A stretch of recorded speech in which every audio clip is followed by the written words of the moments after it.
안녕하세요. 김원준입니다.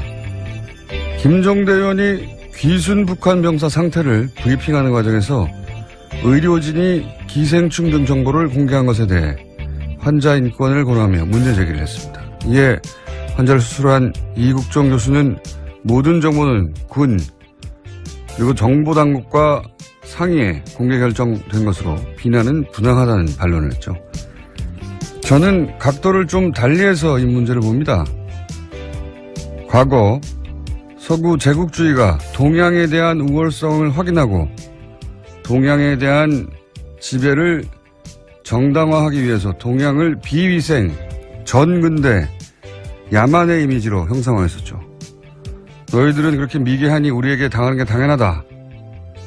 오리엔탈리즘이라고 합니다.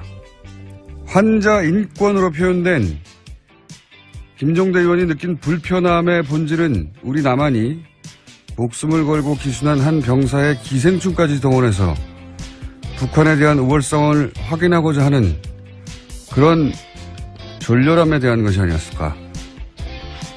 물론 그런 불편함이었다면, 그런 종류의 불편함이었다면 그 비판은 당국과 협의하에 의학적 팩트를 브리핑한 이 교수 개인이 아니라 정보 공개 범주를 정한 당국과 기생충 화면을 대대적으로 보도하며 북한의 비위생만을 강조한 미디어에 포커스했었다면 하는 아쉬움이 있습니다. 하지만 남한이 우리 미디어가 북한을 상대하는 그 멘탈리티에 대한 문제 제기로는 의미가 있다. 김원준 생각이었습니다.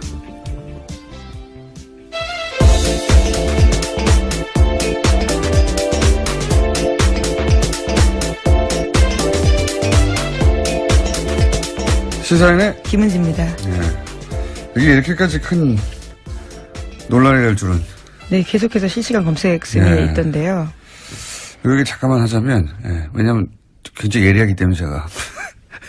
시간이 별로 없다고 하셨던 것 같은데요. 네, 이거 하다 끝내면 되죠. 네, 잠깐요. 네.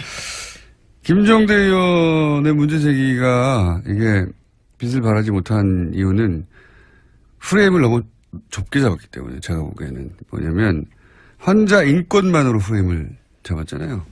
그러니까 의사가 직접 타겟이 되어버리는 건데 이렇게 생각해 보면 만약에 이런 정치적 상황을 완전히 배제하고 의학적으로만 동일한 상황이다. 그러니까 남한의 병사가 그 구역에서 똑같은 총격을 당해가지고 사경을 헤매는데 수술 과정에서 회복을 지연시키는 회충이 발견됐다. 이런 똑같은 상황을 남한 병사로 생각해봐요. 근데 우리 군 당국이나 정보 당국이 자 회충을 공개합시다 했을 것인가? 저는 안 했을 거라고 봅니다.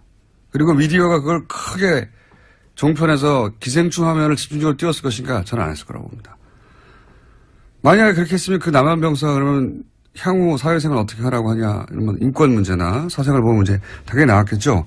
그러니까 그런 측면에서 인권을 이제 얘기한 거예요. 그렇게 생각하면 기생충 화면을 대문짝만하게 보도한 종편이나 보수매체의 졸렬한 의도나 제가 얘기한 그런 멘탈리티의 문제가 있다. 그런 차원에서 지적의 의미가 있는데 이게 문제는 뭐냐면 이 사건은 그렇게 단순히 의학적인 케이스가 아니다. 여기에 북핵으로 대치하는 상황에서 기순한 북한 병사. 총격당해서 위독한 북한 병사를 살려내는 남한의 의술. 게다가 평판이 아주 높은 의사. 여기에 이제 남한보다 굉장히 열등하다고 비위생적인 북한을 알리기 좋은 기생충이라는 소재의 등장. 그걸 놓치지 않고 막 화면에 뿌려대는 종편. 보수매체 이런 복합적 요소가 다 중첩되어 있거든요. 근데 그걸 단순히 환자 인권이라는 프레임으로 이걸 다 도파할 수가 없다 도저히. 게다가 그 상대는 평판이 높은 의사인데 대중이 설득이 안 되는 거죠. 프레임을 너무 좋게 잡았다는 건 그런 의미다. 저한테 문의를 하시기 바랍니다. 김종대 의원님은. 자, 첫 번째 뉴스는 뭡니까? 네, 구속된 김관진 전 장관이 풀려났습니다. 어제 법원에서 열린 구속 적부심사에서 석방이 결정된 건데요. 구속 적부심은 피해자가 구속된 이후에 구속의 적법성과 필요성 등을 법원이 다시 판단하는 제도입니다.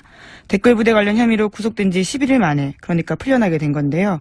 관련한 판단을 한 법원 같은 경우에는 위법한 지시 및 공모 여부에 대한 소명의 정도, 변소 내용 등에 비춰볼 때 범죄 성립 여부에 대한 다툼의 여지가 있다라고 판단했습니다. 뿐만 아니라 김관진 전 장관의 주거가 일정하고 도주 우려나 증거인멸의 염려가 없다라고 판단했습니다. 이정열 저희 영장 해설 판사님이 나오실 찬스인데 오늘 수능 예. 학부모신가요? 예, 하필 예. 자녀 수능일이라 저는 운전 중입니다. 그래서 그렇다고 우리가 이게 포기할 수 없잖아요. 이 아이템은. 방송을 듣고 계실 수도 있겠네요. 대타 있습니다. 양지열 변호사라고. 예, 대단히 부족하지만 잠시 후에 요소를 또 해설하기 위해서 대타 양면을 연결할 예정입니다. 이게 소위 이제 적폐 수사에서 제가 알기로는 과거 누구였죠? 김경숙 교수. 예, 김경숙 교수가 이제 질병, 암. 예, 당시 암위기라고 이야기하면서. 예, 암위기 질병을 이유로 구속 적부심을 요구했고, 예. 그때 이제 안 됐죠. 예, 기각됐습니다. 증거인멸의 우려가 있다면서요. 예. 심지어 같은 재판부였습니다. 형사합의 51부요. 적폐 수사에서, 소위 적폐 수사에서 구속 적부심을 요구한 자체가 처음이에요. 그걸 제외하고. 질병, 암위기라서 한 걸 제외하고, 그냥 법리적으로 다퉈보겠다고 한 자체가 처음이고요. 예. 석방된 것도 당연히 그러면 처음이죠.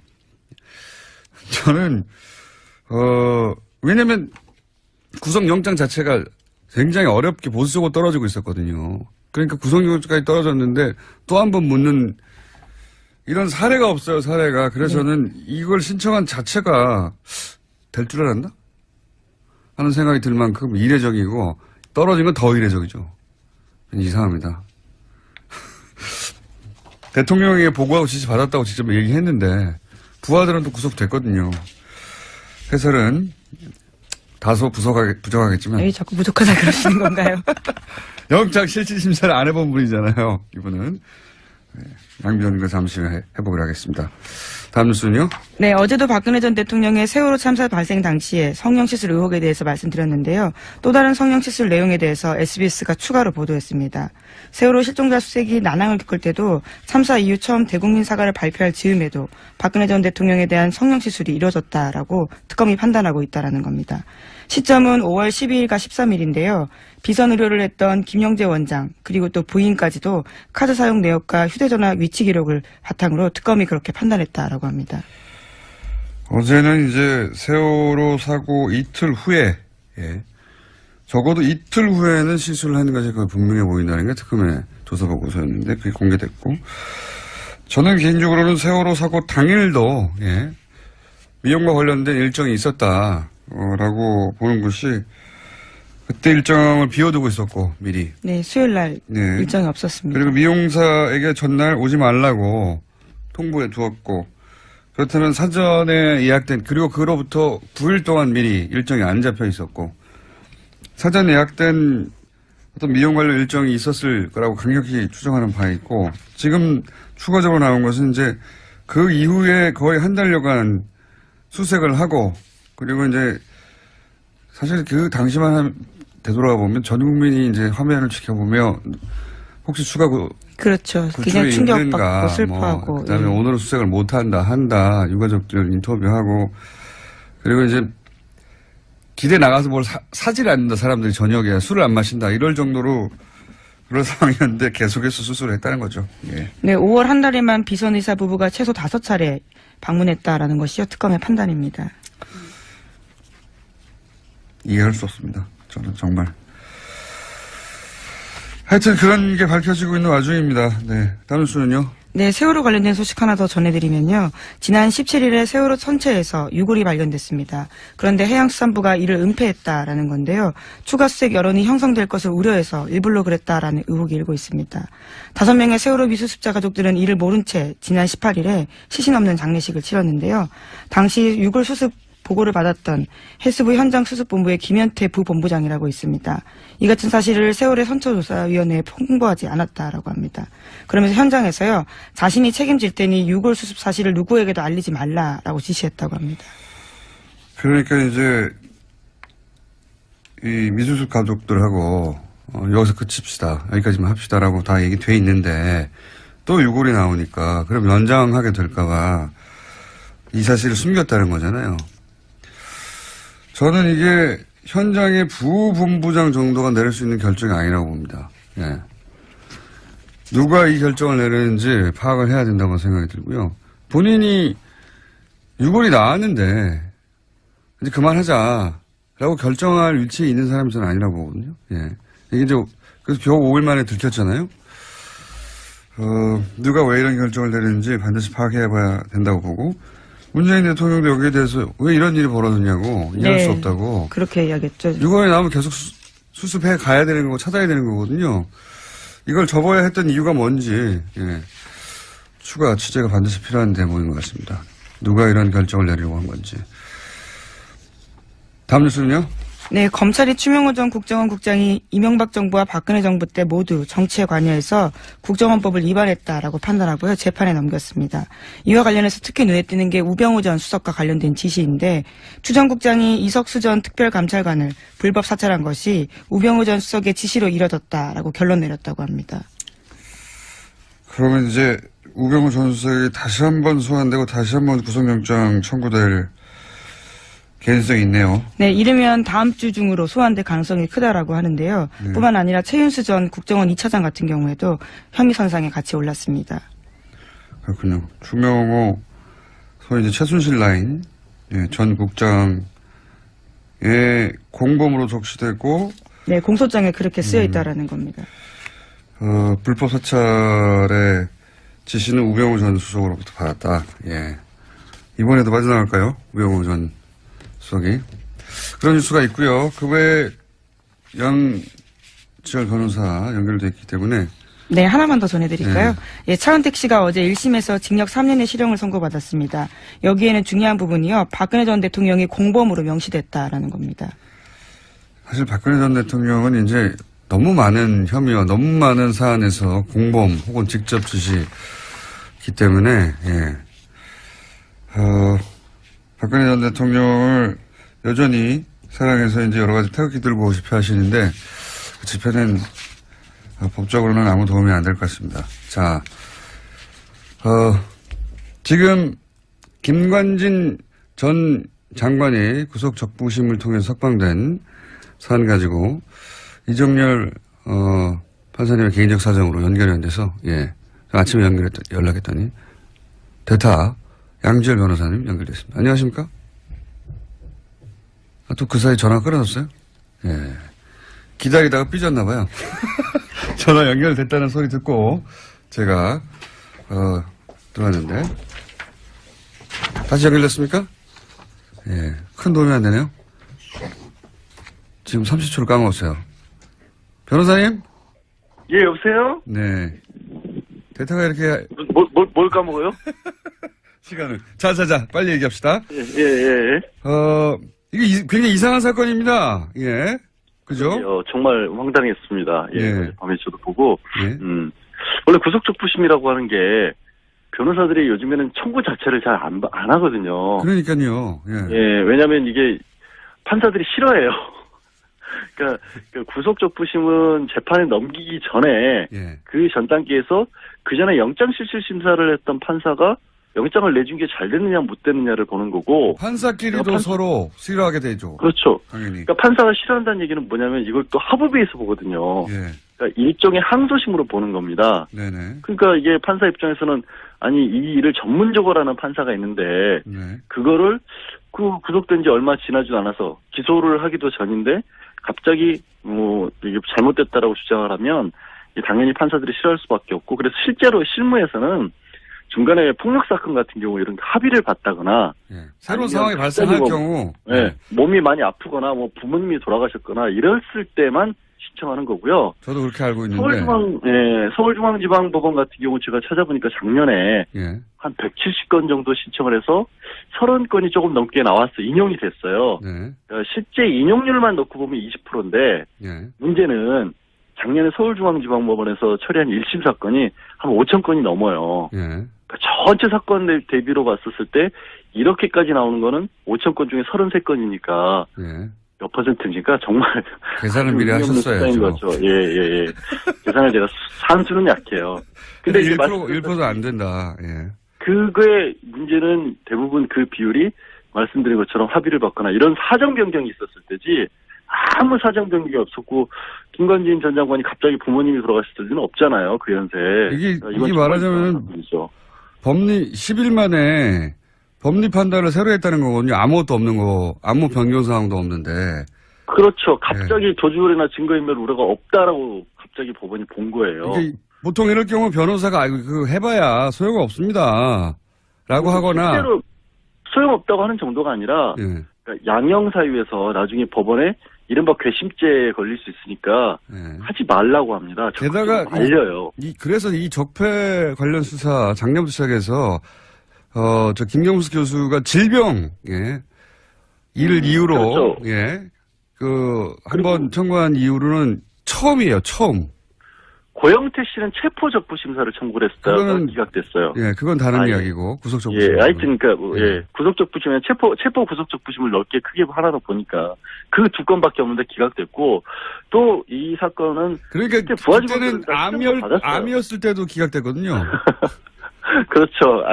기억하시겠지만 갑자기 이렇게 다 지우고 모자 쓰고 나타났잖아요. 구속도 없애고 이런 상황에서. 그러니까 정말로 애초에 날 구속시키면 안 된다라는 걸 강력하게 보여줬는데도 구속시켰고 이후에 또 진단서까지 첨부를 해서 정말 심각한 상태라고 했는데 결국에 안 풀어졌거든요. 그러니까 구속이라고 하는 것 자체가 2008년 이후에 급속도로 줄어들었어요. 그러니까 구속이 줄어드니까 구속에 대해서 적부심사 청구하는 일은 정말로 줄어든 거죠. 인용도 잘 안 되고. 적폐 수사 관련해서는 아무도 신청을 안 했다니까요. 질병이. 안 할 수밖에 없는 게 밑에 지금 김관진 전 장관 같은 경우에는 그때 국방부 장관 했을 때 부하직원은 실형까지 받았거든요. 벌써. 그거를 그리고 내가 지휘를 했노라는 걸 본인이 인정을 한 상황인데. 대통령이 그래서 그래서 그 위에 이제 지금 얘기한 것처럼 이명박 전 대통령이 지시를 받고 있다는 얘기까지 했기 때문에 그러면 상식적으로 이명박 전 대통령 수사와도 직결되는 문제인데 그거를 갑자기 아무 특별한 사정 변경도 없이 구속 사유가 없어졌다고 보는 거는 정말 이해하기 어렵죠. 저는 지금까지 쭉 이야기한 대로 청구 자체가 이상하고 그래서 이거 이미 신청할 때 인용될 줄 알았나? 이렇게 생각이 들 만큼 이상한 일이다. 저는 바보 됐어요. 어제 기자분들이 여러 번 전화를 했었는데 절대 그럴 일 없다고. 그러니까요. 저도 그렇게 알고 있었는데 더 깊이는 양 변호사님께서 대답할 수준이 안 되기 때문에. 아니 새벽에 지금 전화 걸어서 뭐 하는 짓입니까 이게. 판사를 안 해보셨기 때문에 기본적인 사항은 충분히 저희가 이해했습니다. 저도 그렇게 생각하고요. 네, 알겠습니다. 대타 고생하셨고요. 스튜디오에서 곧 뵙겠습니다. 감사합니다. 네, 고맙습니다. 자, 오늘은 위가 많습니다. 빠르 이어가지고 또 짧게 그것마저 알려주면 리얼미터 권순정 조사 분석실장 나오셨습니다. 안녕하십니까. 네. 빨리빨리 가죠. 네네. 숫자 딱딱딱.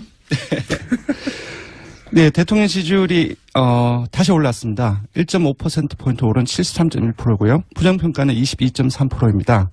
60대 이상 TK 보수층에서 상당히 많이 올랐어요.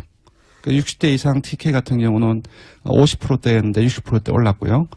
보수층 같은 경우는 이제 북핵 이후에 상당히 많이 빠지면서 부정평가하고 긍정평가가 많이 떨어졌는데 지금 초박빙으로 좁혀졌습니다. 그래서 전반적으로 봤을 때 지난 한 주 지나면서 구여권 지지층이 재결집 조짐을 보이고 있다. 그렇게 봐야 될 것 같습니다. 일간으로 봐도 71.5, 73.3, 72.8 이렇게 월화수 이렇게 변했습니다. 저는 이제 최근 6개월, 7개월간의 문재인 대통령 지지율을 보면서 다들 이제 6개월 정도 지나면 꺾이게 될 것이고 또 뭐 여러 가지 사안들 나오면 주저앉게 될 것이고 이때까지 이제 대통령들의 지지율이라는 게 그랬으니까요. 다른 나라도 그렇고 보통. 근데 이렇게 계속 회복해가는 걸 보면은 지지율이 과연 떨어지겠는가 60% 이하로.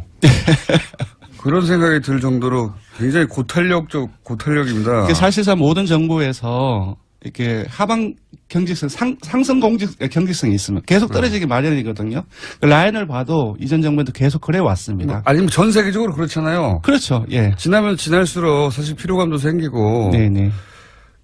근데 이제 문재인 대통령의 특징은 북핵이 이런 거 하면서 훅 한번 떨어지죠. 네네. 68%대로. 네, 그렇습니다. 그리고 다시 똑같이 올라와요. 네. 몇 개월 전하고 비슷하게. 지금 73.1%는 북핵 이전하고 거의 비슷한 수준으로 올라왔어요. 예. 예. 신기한 지지율 상황이고요. 어쨌든 돌아왔고요. 예. 네네. 정당으로 넘어가면 이번 주 주목할 것은 국민의당이 최저 지지율을 경신했습니다. 자유한국당이 계속 조금씩 상승하다가 18, 9%까지 올랐거든요. 근데 16.7%로 1.6%포인트 하락했습니다. 그래서 이 부분이 좀 주목해서 봐야 할 부분이고요. 민주당 같은 경우는 0.5%포인트 상승해서 51.8%, 여전히 2주째 상승세입니다. 역시 대통령처럼 60대 이상에서 상당히 많이 올라가지고 계속 이전에는 한국당이 뒤졌거든요. 근데 뒤집었습니다. 그리고 국민의당으로 넘어가면 60대에서요? 네, 맞습니다. 네, 국민의당으로 넘어가면 지난주에 4.9%를 기록해서 최저 지지율 동률을 기록했거든요. 근데 0.5% 더 하락해서 4.4%로 떨어졌습니다. 특히 월요일 일간 집계에서는, 그러니까 이른바 끝장 토론 하루 전이었죠. 3.8%로 떨어져서 창당 이후 일간 집계로 3%대로 떨어진 건 처음입니다. 3%대는 보통 잘못 누른 거거든요. 근데 이제 일간 지지율, 이거는 얘기를 하면 안 되겠네. 500명 지지율 온체들을 따로 보는데 그보다 더 떨어졌습니다. 정의당. 지지율이 아예 안 나온다고 거의. 왜냐하면 이게 독도는 일본 땅입니까? 한국 땅입니까? 일본 땅이 좀 울었을 때 일본 땅이라고 잘못 누르는 비율이 이 정도 좀. 예, 이 조사가 1,500명 조사에서 오차 범위가 2.5%포인트거든요. 플러스 마이너스. 이제 지금 이걸 보면은 오차 범위 아닌 거죠. 그러니까 무작위 잘못 변동이라고 볼 수도 있는데 그렇지는 않겠죠. 네. 국민의당 조사 정확합니다. 심각하게 받아들여야 되는 상황이다. 예, 정의당은 오늘 정의당 얘기를 좀 해야 될 것 같은데 19대 대선 이후에 가장 높은 7%포인트에 근접했습니다. 3위로 뛰어올랐고요. 한 주 동안 1.9%포인트 상승해서 6.9%를 기록했습니다. 자유한국당이 왜 이렇게 하락했죠? 지금 대통령과 민주당의 상승 요인하고 같이 결부해서 봐야 될 것 같습니다. 국민들께서는 국가기관인 국가정보원에서 그 돈을 상납이나 수수하고 그것도 사적 유용을 썼다는 것이 상당히 크게 분노를 하고 있는 것 같고요.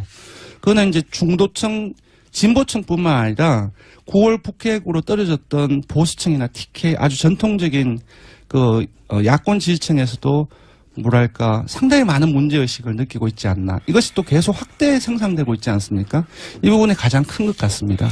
자유한국당에서는 이제 11명이 새로 합류한 것에 대해서 굉장히 의무부여를 많이 했는데 그 효과가 생각보다 크진 않고 바른정당이 빠져나간 것도 바른정당이 미치는 타격 정도가 생각보다 크지 않고 그러네요. 네, 바른정당은 지금 빼먹었는데 0.1%포인트 하락해서 5.6% 횡보했습니다. 근데 여기서 자세히 봐야 될 것은 TK에서 19대 대선 이후에 한국당에 거의 3분의 1 또는 4분의 1 수준까지 밀렸거든요. 처음으로 TK에서 절반 이상으로 한국당 지지율 절반 이상으로 넘어섰습니다. 오히려 TK에서 바른정당의 지지율이 올라가고 있다. 맞습니다. 네. 언더독 효과인 것 같기도 불쌍하잖아요. 네.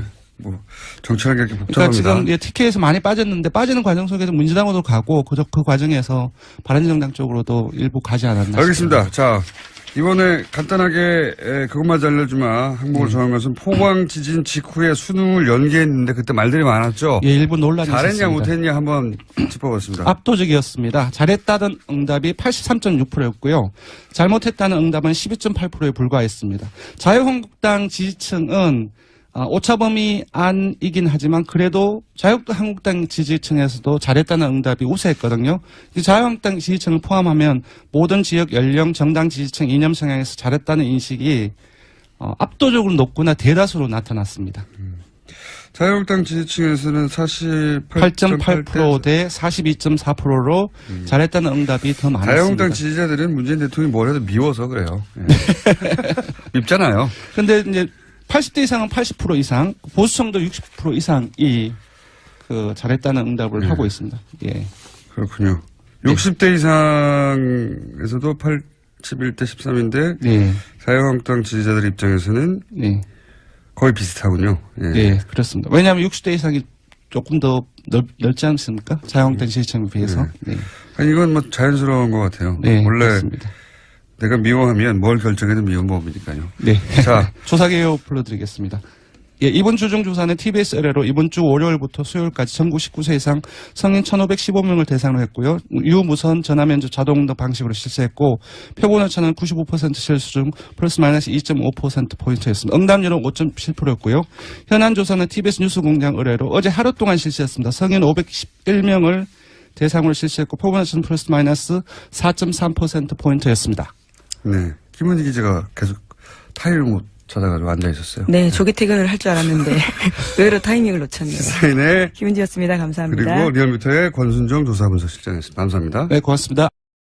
의미가 있다. 김원준 생각이었습니다.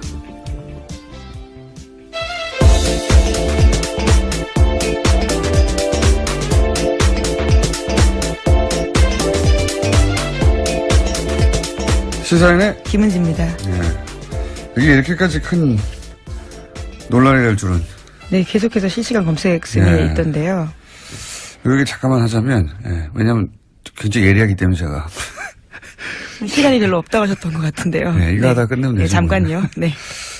김종대 의원의 문제 제기가 이게 빚을 발하지 못한 이유는 프레임을 너무 좁게 잡았기 때문에 제가 보기에는 뭐냐면 환자 인권만으로 프레임을 잡았잖아요. 그러니까 의사가 직접 타겟이 되어버리는 건데 이렇게 생각해 보면 만약에 이런 정치적 상황을 완전히 배제하고 의학적으로만 동일한 상황이다. 그러니까 남한의 병사가 그 구역에서 똑같은 총격을 당해가지고 사경을 헤매는데 수술 과정에서 회복을 지연시키는 회축이 발견됐다. 이런 똑같은 상황을 남한 병사로 생각해봐요. 근데 우리 군 당국이나 정보 당국이 자, 회축을 공개합시다 했을 것인가? 저는 안 했을 거라고 봅니다. 그리고 미디어가 그걸 크게 종편에서 기생충 화면을 집중적으로 띄웠을 것인가? 저는 안 했을 거라고 봅니다. 만약에 그렇게 했으면 그 남한 병사가 그러면 향후 사회생활 어떻게 하라고 하냐, 이러면 인권 문제나 사생활 보호 문제 당연히 나왔겠죠. 그러니까 그런 측면에서 인권을 이제 얘기한 거예요. 안녕하세요. 김원준입니다. 김종대 의원이 귀순 북한 병사 상태를 브리핑하는 과정에서 의료진이 기생충 등 정보를 공개한 것에 대해 환자 인권을 고려하며 문제 제기를 했습니다. 이에 환자를 수술한 이국종 교수는 모든 정보는 군 그리고 정보당국과 상의에 공개 결정된 것으로 비난은 부당하다는 반론을 했죠. 저는 각도를 좀 달리해서 이 문제를 봅니다. 과거 서구 제국주의가 동양에 대한 우월성을 확인하고 동양에 대한 지배를 정당화하기 위해서 동양을 비위생, 전근대, 야만의 이미지로 형상화했었죠. 너희들은 그렇게 미개하니 우리에게 당하는 게 당연하다. 오리엔탈리즘이라고 합니다. 환자 인권으로 표현된 김종대 의원이 느낀 불편함의 본질은 우리 남한이 목숨을 걸고 기순한 한 병사의 기생충까지 동원해서 북한에 대한 우월성을 확인하고자 하는 그런 졸렬함에 대한 것이 아니었을까. 물론 그런 불편함이었다면, 그런 종류의 불편함이었다면 그 비판은 당국과 협의하에 의학적 팩트를 브리핑한 이 교수 개인이 아니라 정보 공개 범주를 정한 당국과 기생충 화면을 대대적으로 보도하며 북한의 비위생만을 강조한 미디어에 포커스 했었다면 하는 아쉬움이 있습니다. 하지만 남한이 우리 미디어가 북한을 상대하는 그 멘탈리티에 대한 문제 제기로는 저희 영장 해설 판사님이 나오실 찬스인데 오늘 수능 예. 아, 학부모신가요? 예, 하필 자녀 수능이라 저는 운전 중입니다.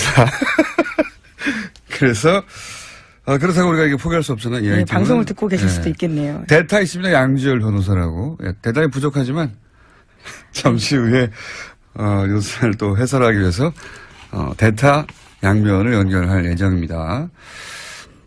이게 소위 이제 적폐 수사에서 제가 알기로는 과거 누구였죠? 김경숙 교수. 예, 김경숙 교수가 이제 질병, 암. 예, 당시 암위기라고 이야기하면서. 암위기 질병을 이유로 구속 적부심을 요구했고, 그때 이제 안 됐죠. 예, 기각됐습니다. 증거인멸의 우려가 있다면서요. 예. 심지어 같은 재판부였습니다. 형사합의 51부요. 적폐 수사에서, 소위 적폐 수사에서 구속 적부심을 요구한 자체가 처음이에요. 그걸 제외하고. 질병, 암위기라서 한 걸 제외하고, 그냥 법리적으로 다퉈보겠다고 한 자체가 처음이고요. 예.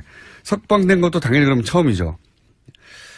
저는, 왜냐면 구속영장 자체가 굉장히 어렵게 보수적으로 떨어지고 있었거든요. 그러니까 구속영장까지 떨어졌는데 또 한 번 묻는 이런 사례가 없어요, 사례가. 그래서 저는 이걸 신청한 자체가 될 줄 알았나? 하는 생각이 들 만큼 이례적이고 떨어진 건 더 이례적이죠. 이상합니다. 그렇게 생각하면 기생충 화면을 대문짝만하게 보도한 종편이나 보수매체의 졸렬한 의도나 제가 얘기한 그런 멘탈리티의 문제가 있다. 그런 차원에서 지적의 의미가 있는데 이게 문제는 뭐냐면 이 사건은 그렇게 단순히 의학적인 케이스가 아니다. 여기에 북핵으로 대치하는 상황에서 기순한 북한 병사. 총격당해서 위독한 북한 병사를 살려내는 남한의 의술. 게다가 평판이 아주 높은 의사. 여기에 이제 남한보다 굉장히 열등하다고 비위생적인 북한을 알리기 좋은 기생충이라는 소재의 등장. 그걸 놓치지 않고 막 화면에 뿌려대는 종편. 보수매체 이런 복합적 요소가 다 중첩되어 있거든요. 근데 그걸 단순히 환자 인권이라는 프레임으로 이걸 다 도파할 수가 없다 도저히. 예. 게다가 그 상대는 평판이 높은 의사인데 대중이 설득이 안 되는 거죠. 프레임을 너무 좋게 잡았다는 건 그런 의미다. 저한테 문의를 하시기 바랍니다. 김종대 의원님은. 자, 첫 번째 뉴스는 뭡니까? 네, 구속된 김관진 전 장관이 풀려났습니다. 어제 법원에서 열린 구속 적부심사에서 석방이 결정된 건데요. 구속 적부심은 피해자가 구속된 이후에 구속의 적법성과 필요성 등을 법원이 다시 판단하는 제도입니다. 댓글 부대 관련 혐의로 구속된 지 11일 만에 그러니까 풀려나게 된 건데요. 관련한 판단을 한 법원 같은 경우에는 위법한 지시 및 공모 여부에 대한 소명의 정도, 변소 내용 등에 비춰볼 때 범죄 성립 여부에 대한 다툼의 여지가 있다라고 판단했습니다. 뿐만 아니라 김관진 전 장관의 주거가 일정하고 도주 우려나 증거인멸의 염려가 없다라고 판단했습니다. 이정렬 대통령에게 보고하고 지시 받았다고 직접 얘기했는데 부하들은 또 구속됐거든요. 해설은 다소 부족하겠지만. 왜 자꾸 부족하다 그러시는 건가요? 영장 실질심사를 안 해본 분이잖아요. 이분은. 양변과 잠시 후에 해보기로 하겠습니다. 다음 뉴스는요? 네, 어제도 박근혜 전 대통령의 세월호 참사 발생 당시에 성형시술 의혹에 대해서 말씀드렸는데요. 또 다른 성형시술 내용에 대해서 SBS가 추가로 보도했습니다. 세월호 실종자 수색이 난항을 겪을 때도 참사 이후 처음 대국민 사과를 발표할 즈음에도 박근혜 전 대통령에 대한 성형시술이 이뤄졌다라고 특검이 판단하고 있다라는 겁니다. 시점은 5월 12일과 13일인데요. 비선 의료를 했던 김영재 원장 그리고 또 부인까지도 카드 사용 내역과 휴대전화 위치 기록을 바탕으로 특검이 그렇게 판단했다라고 합니다. 어제는 이제 세월호 사고 이틀 후에 적어도 이틀 후에는 시술을 하는 것이 분명해 보인다는 게 특검의 조사 보고서였는데 그게 공개됐고 저는 개인적으로는 세월호 사고 당일도 미용과 관련된 일정이 있었다라고 보는 것이 그때 일정을 비워두고 있었고 미리. 네, 수요일 날 일정이 없었습니다. 그리고 미용사에게 전날 오지 말라고 통보해 두었고 그렇다면 사전에 예약된 그리고 그로부터 9일 동안 미리 일정이 안 잡혀 있었고 사전 예약된 어떤 미용 관련 일정이 있었을 거라고 강력히 추정하는 바에 있고 지금 추가적으로 나온 것은 이제 그 이후에 거의 한 달여간 수색을 하고 그리고 이제 사실 그 당시만 되돌아보면 전 국민이 이제